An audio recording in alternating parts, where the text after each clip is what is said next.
I was just looking at the clock there to see what time it is.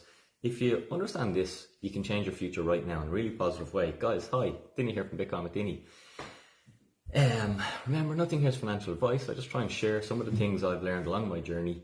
I was fortunate enough to get myself in a position where I could retire at under 40 years of age. I still work. I sort of work part-time because I enjoy the buzz, I enjoy the crack, and I'm very passionate about teaching people about Bitcoin and teaching people about all the lessons about health, but they are different businesses. I've broken my back many years ago and rehabilitated that. Today I want to talk to you a little bit about technology so you can understand how the world is trending. Now, I don't think I'm going to have too many people on the live here because it's 6 a.m. on a Sunday morning, and I was just saying, when I was a kid, okay, I wouldn't be able to sleep on Christmas night, and then on Christmas morning I'd just keep waking up during the night, and then I'd wake up at 2 o'clock in the morning and I'd get up out of bed. And now as an adult, and the reason I do that is because I'd be really excited about Santa coming, and that hasn't changed for me. I get really excited whenever I'm going doing fun stuff or riding my motorbike or something I'm really looking forward to. And of course last night I couldn't sleep, and then I was awake at 3 and I was awake at 4, and eventually I just got out of bed at 5. So that's Dinny. I don't think that'll ever go away. It's funny though, isn't it? When I was a kid, I wouldn't have thought that. My parents still acted childishly, but now that I'm a little bit older, I'm like, no, nothing really changes. But technology is deflationary, okay? And when you understand this, you can really understand the inevitability of how the world's going to trend in the next decade and 2 decades, and then you can position yourself accordingly. And I believe it's going to retire you early. It's somewhat of an inevitability. So technology, what's allowing me to zoom to you and not have to go and knock on individual house doors and go, good morning, what's the crack? I just want to tell you about technology being deflationary, okay? So I don't have to do that. I can zoom to, or I can broadcast over these social medias to thousands of people, all from my house, and technology allows me to do that, okay? And you need to understand first technology and then fiat, and then you're going to understand how they're bashing heads against each other. Now, it was Jeff Booth who really helped me understand this deeply, and I sort of had to ponder on it for a year after he explained it to me numerous times before I really got it, and now I just get it so clearly, and you can just see the future. Alright, but I just want to show you my phone, and you can look at your own phone and just have a look, because basically technology is deflationary. What that means is technology is making things cheaper, okay? My life is more abundant, okay? I have more abundance for cheaper today than I did 5 years ago, than I did 10 years ago, than I did 15 years ago, 20 years ago, okay? And that's because of the access to technology. Now, I'm not talking about wages, cost of living, or cost of buying a house to wages. We're going to disregard those, okay? Because we're using fiat to measure them, which is euros, and that's a broken measurement stick. I'll explain that later. You might need to remind me, okay? But just take a look at your mobile phone, all right? And if you like the video, give it a little like. Geez, we have a couple of people up early, fair play to this. But right there, the first thing you see there is a calendar, okay? Back in the good old days, you had to buy calendars. You had to go to the shop, drive there, spend some petrol, and buy your little calendar, okay? Sometimes the banks would give you a free one. They were making so much money, they could print them out for you. Okay, beside the calendar is a calculator. Okay, calculators are now free and abundant. They didn't used to be. You used to have to buy a calculator. Okay, so I just want to show you all these things that we used to have to purchase, and we now just get them for free. They're just included in life. Okay, see right here, gallery, the next one down. All right, you used to have to go and buy a photo album. You used to have to go and buy a physical photo album, and now it just comes free in your phone. It's just part of software. See this other one here right beside it, and you'll notice I'm pretty much going through every app on my phone here. This next one right beside it, Spotify. Okay, you used to have to go down to the music store and buy a song, and it was whatever it was, 10 quid, 7 quid for a single, back in the good old days, okay? But now you don't. Now for 7 quid you get every song in the world. 7 quid, every song in the world. You used to get one, now you get every song in the world for the same price. So you see, technology is driving prices down. What else have we got here? Sheets. Like, what sheets replacing? You used to have to go and buy a book and draw a load of lines in it and create Excel sheets.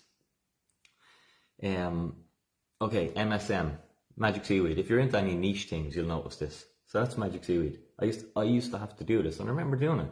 I remember going to fishing shops and buying a tide timetables, which was a little book which told you what time the tide was going to come in at every day for the year.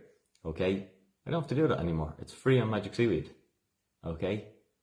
So these are just examples of things that you used to have to purchase, and you no longer have to purchase them because technology just drives the price of everything down. Everything should get cheaper with technology. And if you're a rational thinking person, you'll be sitting in your house and you might look around at the walls and you might go, I wonder how hard it was to build a house 50 years ago.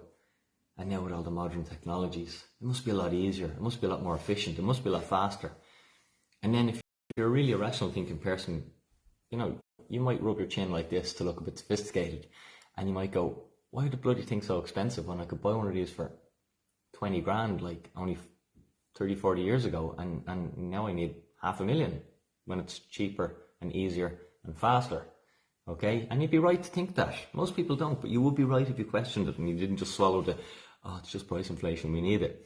Okay? Because that's just how you brainwash people into wasting their whole life working in a machine. And there's more to life than that, I believe. And hopefully, if you're tuned into this channel, you realise that, okay? There's no suits here. It's all about time. For me, time is the asset, okay? And you can chase money all your life, but I believe, and Steve Jobs taught me this, that once you have enough money to spend time on your terms, what's the point in giving up your time for work? All right? But most people don't. They just get sucked into the propaganda, and then they end up in a box. So hopefully that's not you. I want more for you. I want you to enjoy the abundance and the time, and there's going to be some learning to get there. And I know a lot of you are on the journey, and I've enjoyed seeing it. And I've got names that pop up on the likes and the comments for years now, and you can just see the development of the people and how they're smart and how they're clued in and how they're learning. And it's not going to be an accident that, I believe in the not too distant future, life's going to be very different for you, as it was sort of for me right now, and that was from the steps that I took 10 years ago. So technology is deflationary. All the little apps I showed you there, making things cheaper. Technology drives down the price of things, okay? But fiat, on the other hand, and if you're not sure of the term fiat, I'll keep this beginner friendly because my job is to educate people the basics of financial education. It's 6 a.m. here on a Sunday morning, so I'm just whispering. Guys, if you like the video, if you're catching this later on, drop a comment in, hit the like, say hello. But the euro, which is called fiat currency, okay, ask anyone in the bank and they won't even know what fiat is, which is kind of funny because they work in finance and it's basically the money. But fiat money is the opposite. Fiat is inflationary. So the price of stuff always has to go up on the fiat standard that we're on. This money system, using the euro to allow the euro, the financial system of the euro, to continue, it relies on stuff getting more expensive. Okay, more expensive and more expensive. So every year that means the euro has to lose value. It has to for the system to continue. All right, and most people don't realise this. For the first half of my life when I was poor and I lived in a caravan and all I wanted to be was wealthy and have time, I didn't realise this. And I thought rich people had euros. And I was accumulating euros, saving euros, and I wondered why I was not winning in the system because I was totally playing the game wrong. Okay, so the system of the euro relies on prices rising or the value of the euro always going down. Technology is doing the opposite. Technology is trying to pull prices down and give people more value. So you can see there that you have technology and our whole money system, and money is half of everything, okay? So you have every good or service on the planet, and on the other side of that trade, you have the money, okay? So it's involved in everything. So you've got technology trying to pull prices down, and you've got the money system, which needs prices to go up for it to work, okay? Now, the other thing that the money system does is it centralizes the power, the euro system, okay? Because it's a corrupt system, it's built on lies. Again, if any of you have looked at any of Jeff Boots' work, it's amazing on this, and there's many other people who've done a lot of good work on this. But our money system is based on lies, like it's corrupt. And that can be a strong expression if you don't understand the money. You're like, come on, Dini, what do you mean? The money system is based on theft, okay? And I'll explain it in really basic terms so everyone can get this. If you have 2% inflation, all right, which is the narrative that's pushed that we should have 2% inflation, even though it's much higher, okay? The numbers are manipulated, it's more like 10%, okay? But if you have a 2% inflation, that means every year, for every 100 euros you have, 2 euros is stolen from you. Gone, right? We're not talking about all the tax you pay, and believe me, you pay over 50% tax, even if you're on the lower tax bracket. when you consider all the other taxes and the tax you pay on tax and the tax and the other tax, okay, and the tax on food and the tax on fuel and tax on energy, okay? So we're not talking about all that tax. We're just talking about the silent theft that most people who don't understand finance don't understand that they're being taxed this way, okay? Because it's a silent theft. So if the money system is designed to have a 2% inflation, that means every year 2% of your money should be robbed. So that means I could go into your house, I can look around and I can go, I'm entitled to 2% of the stuff in this house. I'll take this and this and this. Like, would you be happy? No, most people wouldn't. They'd be like, get the hell out of my house. You can't steal my stuff. But that's how our money system works. In 2021, you suffered around 15% theft of your wealth. Okay, so inflation came and took 15% of your purchasing power. Now, don't confuse your money and your purchasing power. Okay, because you still have the same amount of euros in the bank, but they don't buy you as much stuff. So the loss in purchasing power. Remember earlier I mentioned how a house used to be able to buy a house for 20,000 and now they cost 500,000. The reason for that is, okay, is that the money lost its purchasing power. The house is still the house. In fact, the house is easier to build, cheaper to build, and faster to build. So technically, if you had a good money, a sound money, today a house should be about 15 grand to build, all right, using that rationale. But it's not, and that's because of the purchasing power. It's not the amount of money. That's where you get confused. That's why people, used to wish they were a millionaire, but in today's terms, this is the year 2023. A millionaire isn't that wealthy. If I give you $1 million today and you've no house, no car, buy a house, buy a car, and you've got a couple $100 grand in the bank. Pay your tax for 2 or 3 years, and now you're broke again. So a millionaire, when I was a kid, used to be someone who never had to work again. But a millionaire now is just someone who's got a nice bank balance, but they're certainly not wealthy. They certainly can't retire early just sitting on $1 million, which is unfortunate. But that is the money system we live in. It always has to drive the value of the money down. All right, and it's really important that you understand this, because most people, they go and they exchange their time for money and they don't understand money. And I done this for the first half of my life. And it's like going onto a soccer pitch, okay, and trying to play the game of soccer, but no one has ever explained the game to you. And you're running around like a headless chicken. You're probably not even running after the feckin' ball. Like, how good of a player do you think you'll be? You'll be the worst player in the field, unless nobody understands the rules, so everyone's just running around like a headless chicken. But there's a select 1 or 2 players who do understand the rules. Do you think they're going to be better than everyone else? Of course they are. Do you think they're going to be the best players on the team? Of course they are. All right, now bring that analogy to the money system. Most people don't understand how money is, therefore most people struggle with money and they work their asses off and they lose time with their family and then they die for someone else's agenda. And very few people in the world understand money really well, and therefore they're able to play the game a lot better, and therefore they don't work as hard. They have all the time and they have all the money, okay? And that's the fiat system. Okay, and that's just a basic analogy of rules and why it's important to learn the rules of money. There's no point in exchanging your time for money unless you understand money, I think. And I'm just saying that from my own experience, because I didn't understand money and I played the game of money and I played it bad because I lived in a caravan. Okay, guys, hit the like if you like the little ramblings here. So fiat, the euro, the system, the money system of the euro centralizes the power. Okay, what that means is it tends to bring the money to fewer people. Okay, it centralizes to the 1%. And I called it theft earlier because inflation is theft. The beauty is that you're not, if you watch my podcast with Greg Foss, that Wall Street money manager, Wall Street trader, 35 years experience, and I asked Greg, why can't they teach us this in school? And his answer was, they can't, because the whole money system relies on people not understanding this. Some wealthy people figure it out and they teach their kids, but the people who run the world, build the world, all the workers of the world, it's important that they don't figure out how the system works, because it relies on them not understanding it. So how the power is centralized is most people don't understand it, so they accumulate either debt, okay, because you're encouraged to go into debt. It's a debt-based system, meaning it works on debt. That's why it always has to grow. The debt has to grow. Why? Because the fucking interest on the debt is constantly growing. All right, so you just need more debt on top of it, and then what you do is you debase the money, so you devalue the money, and that makes the purchasing power of the debt less liable, okay, less costly, and that's basically what all governments do, and what all governments do, and what all wealthy people do is they just refinance and they let inflation take care of their debt. Okay, so they use the system to their advantage. The problem is on the other side of that trade, the 99% who don't understand this, the debt is killing them. Okay, so they don't understand the difference between good debt and bad debt. So they're encouraged to go into debt, okay, but it's always bad debt. They're encouraged to consume because the money system encourages consumption and consume more, buy more. You always have the new one. You always have to keep up with the Joneses, okay? There's all this propaganda and chase the shiny thing, right? And because people have no time to actually sit and enjoy their time and enjoy their life and look up at the sky at night or just sit in the field and look out at a lovely view and actually contemplate, okay? So they can find inner happiness. People are always on this rat wheel chasing and working and chasing and working. So I just want the thing. The thing will make me happy. If I have that thing, I'm going to get the next thing. All right? Okay? And this is just how the money system has tricked and fooled and brainwashed the whole society into running after someone else's agenda and never actually getting to experience their own life and find a little bit of meaning in their own life.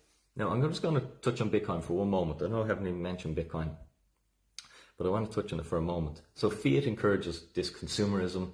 And of course, we have the climate agenda now where people are going to be told to eat bugs and that's going to fix the earth if you eat crickets. When you understand the money system, you'll realize that it's just that crickets are a lot cheaper to manufacture than actual healthy food like, cattle and sheep and pigs and everything.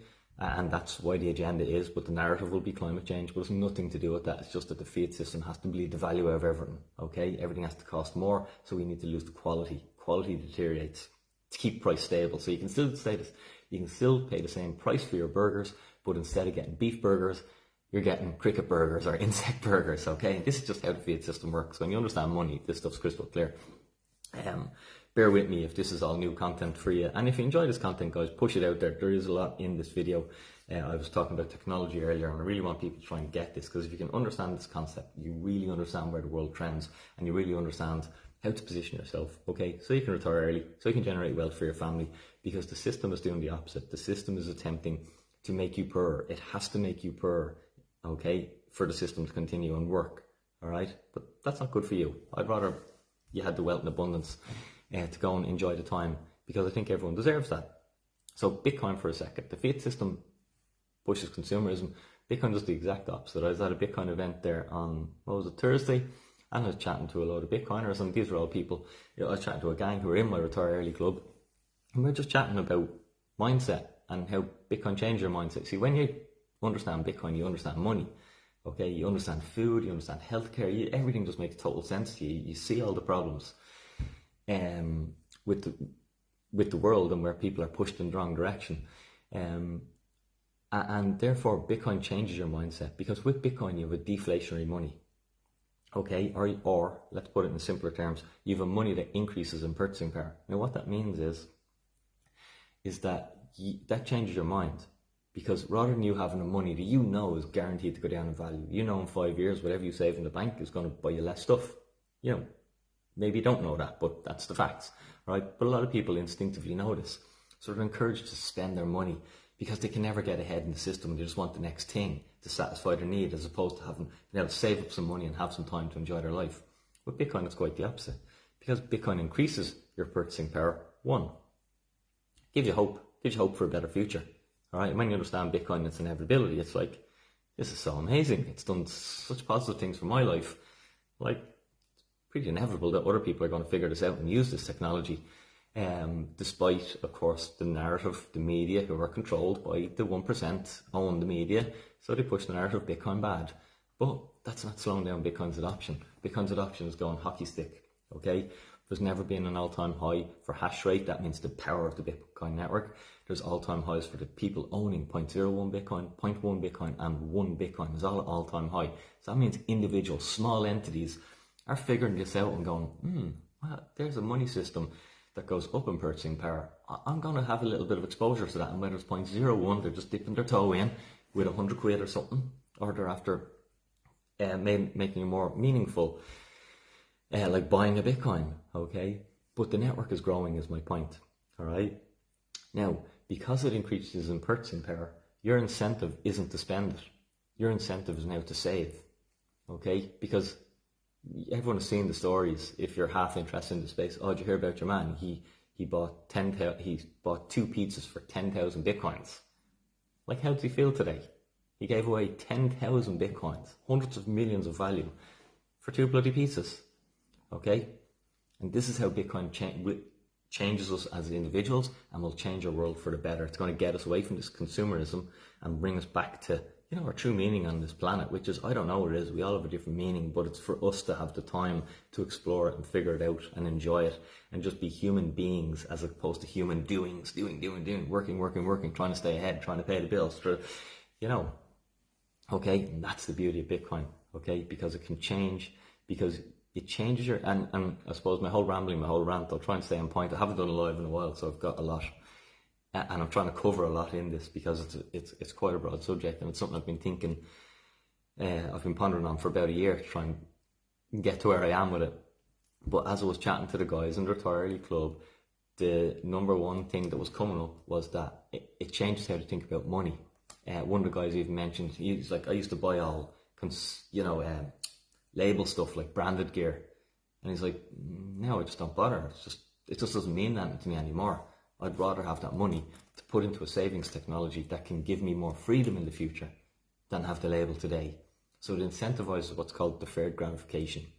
And deferred gratification, I believe, has been something I've used to my advantage. Deferred gratification is what allowed me to retire before 40. Okay, and what that means is, it's like the marshmallow experiment. Excuse me, I just had my breakfast there and now I feel a burp coming up. They gave kids, sat a marshmallow in front of a kid, and they left the room, and they said to the kid before they leave, they said, if you don't eat that marshmallow, when I come back, I'm going to give you a second marshmallow. Okay, and this is basically what investing is. All right, now they followed these kids. This was done, I think, in the 70s. They followed those kids. Most of the kids would just grab the marshmallow and go, fuck that, I can't, I'm going to eat it. But the kids who had discipline, and here's discipline, all right? This is why I do fasting, because it builds your discipline. Discipline is the most important skill. I think discipline is what separates really successful people from procrastinators who do nothing. All right, and I'm both. I'm great at procrastinating. Don't worry, I'm not like this perfect discipline person. I have to work on my discipline all the time, all right? But they followed those kids in the experiment, and the kids who ate the marshmallow, they didn't have as much success in life. They didn't have as much happiness in life. And the kids who didn't eat the marshmallow and waited to get 2 marshmallows, when they came back into the room, they found that these kids ended up in much more successful careers. They were financially much more successful. They had better relationships, all this sort of stuff. So the whole point of the thing was just to show that deferring gratification, okay, or investing in one's future. They took an investment of, I'm going to sit here and look at a marshmallow until that man comes back, because he's going to give me another one. So they invested in a better future because they're a kid and they wanted 2 marshmallows instead of 1. So discipline is a really important skill, and this is sort of how Bitcoin fits in, because Bitcoin changes your thinking, and rather than being a consumer, it helps you to defer your gratification for a better future, okay, and change your mindset and change your habits. Because when you really think rationally, and if you've absorbed this whole video, and if you haven't, I encourage you to go back because there's a lot in it. If you really think rationally, you'll see that this system can continue, because we've got artificial intelligence just launched now, and that's going to be so disruptionary. Like, that's going to disrupt thousands of industries over the next 5 years. Look how good the thing is already. That's the first iteration of it. Give it 6 months, how better is it going to be? Give it a year, how better is it going to be? Okay, so industries are just going to be wiped out. And this is technology. It's driving down the price of everything. I'll give you another. I've shown the apps on my phone. I was going through them earlier, and I'll just show you this. Here's another one. This app's called Canva. Okay, see Canva there? All right, when I first went into business and I needed any sort of a little flyer done, back in the good old days, some of you guys who were around a bit longer might remember this, but we used to put flyers up as business people to promote our businesses. But I needed to go to a graphic designer because I didn't have the skills to do it, to go and get a flyer designed. Now I have a free app on my phone that makes it simple that a numpty like me with no graphic design experience can design a flyer. Except it's not a flyer anymore. It's going to be a thumbnail, or it's going to be some sort of social media heading. All right, but I can do it. And guess how much Canva costs me? It's free. Technology makes everything free. And all this AI software is even out doing that, because now rather than it being me doing it, I'm going to be able to get an AI to do it for free, who's going to have more skills than every graphic designer in the world.